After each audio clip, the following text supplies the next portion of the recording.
Isa ito sa mga nakakalungkot sa Pilipinas. Lalo na sa PWD kasi hindi lahat ng tao aware sa kalagayan ng PWD.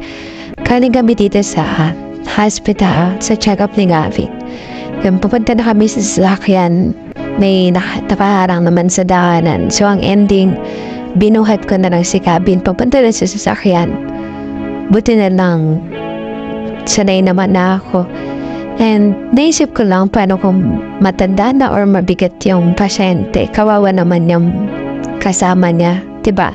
Hindi kasi siya pwedeng idaan sa bato dahil sobrang lubak, sobrang tagtag siya. Hindi na kami nag-abalan tawagin pa yung driver kasi medyo nagmamadali na rin kami. And sana lang na maging aware yung mga tao. Ang lahat ng tao na lalo na sa daanan na hindi lahat ng tao kaya maglakad. Lagi natin isipin na may PWD na pwedeng dumaan. Thank you po.